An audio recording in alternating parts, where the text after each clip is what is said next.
বিসমিল্লাহির রহমানির রহিম। আসসালামু আলাইকুম। আশা করি আল্লাহর রহমতে সবাই ভালো আছেন। ছোট বড় সবাইকে আমার সালাম জানাই। এই যে দেখুন, আমি আজকে কাঁকরোল দিয়ে চিংড়ি মাছ রান্না করব। এখানে একটা মাঝারি সাইজের পেঁয়াজ দিয়ে দিছি, আর এখানে পুরো একটা রসুন থেতো করে নিছি। এই যে দিয়ে দিলাম। বিসমিল্লাহির রহমানির রহিম। পেঁয়াজ আর রসুনটা একটু হালকা লাল লাল হওয়ার পর এবার দিয়ে দেব জিরা, ধনিয়া আর সর্ষে। এগুলোকে আমি বেটে নিছি পাটায়।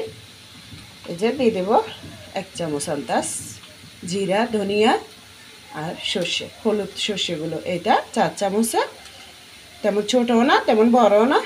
4 চামচগুলো 1 চামচ দিলাম। আর একটু দিয়ে দিই, কারণ কাঁকরোল তো 1 কেজি রান্না করব। এই যে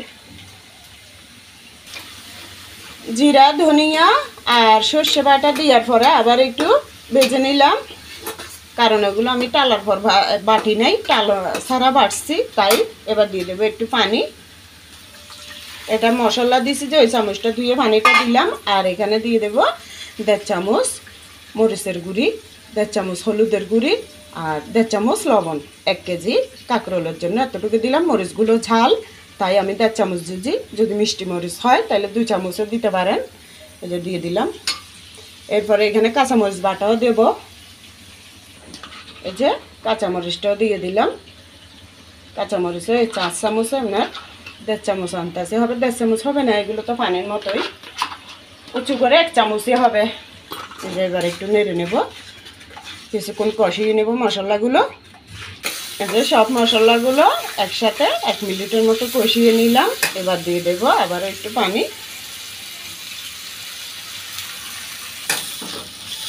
যেটা উতরাইলে এখন দিয়ে দেবো চিংড়ি মাছগুলো। দেখুন, আমি চিংড়ি মাছ আনতে বলছি বড় মাঝারি সাইজ যেগুলো, ওগুলো সবজির চিংড়ি যেগুলো, এগুলো। আর এখানে ছোটোখাটো দোকান, তাই পাইছে যে ছোটোগুলো, মানে আমাদের এখান থেকে পাটকালি বাজার যাইতে হলে, মানে বাজারটা বড় বাজারগুলো দূরে, এখান থেকে যাইতে হলে শুধু যাওয়াটাই 30 টাকা রিক্সা ভাড়া নেয়। তাই এখানে কাছে একটা ছোটোখাটো বাজার ছিল, মানে অল্প স্বল্প তরকারি মাছ এগুলো বিক্রি করে আর কি। ওই জায়গার থেকে ছোটো চিংড়িগুলো পাইছে। এখানে 40 টাকার চিংড়ি। দেখেন জিনিসের কত দাম। 40 টাকার চিংড়ি এখানে চোখে লাগতেছে। পরিষ্কার করার পর দিয়ে এখানে দিয়ে দিলাম। এখন কিছুক্ষণ এটা কষিয়ে নিই, তাও 1 মিনিট 2 মিনিটের মতো কষিয়ে নেব। তারপর কাঁকরোলটা দিয়ে দেব। এবার এটা আমি 1-2 মিনিটের মতো কষিয়ে নিলাম। এই দেখুন তেল দিছি বেশি, তাই তেলটা বেড়েছে করে। এমনি ছোটো আরও ছোটো হয়ে যাবে চিংড়িগুলো, যার তারপরে তো সবজি খাওয়া চিংড়ি। এবার কষানো হয়ে গেছে চিংড়ি মাছগুলো। আমি এবার এই দেখুন কাঁকরোলটা আমি ভালো করে এখানে আর কাটার মতো ওগুলো ফেলে দিছি, ভটকে দিয়ে আসি। তো এইভাবে কেটে নিছি গোল গোল করে। আপনাদের সুন্দর অনুযায়ী কাটবেন। আমি আমার থেকে এইভাবে ভালো লাগে তাই এইভাবে কেটে নিলাম। এখানে 1 কেজি কাঁকরোল দিয়ে দেব। এই যে বন্ধুরা দেখুন, এখন আমার এগুলো আমি প্রায় 10-15 মিনিটের মতো এইভাবে আস্তে জালে একটু কষিয়ে নেব ভালো করে, কারণ বেশি বড় করতে গেলে ভিডিওটা অনেক বড় হয়ে যায়। তাই আমি পুরো 15 মিনিট পর আপনাদের সাথে আবার এটা গরম পানি দেবো, যে ওইটা দেখাবো কষা। এই যে এটা আমার 10-12 মিনিট লাগছে, 15 মিনিট পুরোপুরি লাগে নাই। এই যে কষানো হয়ে গেছে দেখুন। এভাবে আস্তে জালে আমি 15 মিনিট কষিয়ে নিলাম। এবার গরম পানি দিব। সরি, 15 মিনিট না, 10 মিনিটই হবে, না 1 মিনিট বাড়তি হবে, এরকমই।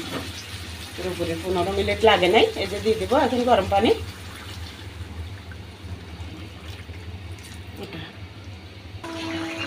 এই যে দেখুন, আমি আবার 10 মিনিট পর্যন্ত এগুলো রান্না করে নিলাম কাঁকরোলগুলো। এবার দিয়ে দেবো ধনিয়া পাতা। ধনিয়া পাতা দেওয়ার পর 2 মিনিট পরে এবার রান্নাটা হয়ে যাবে। এই যে দেখুন, এটা সিদ্ধ হয়ে গেছে। এই দেখুন,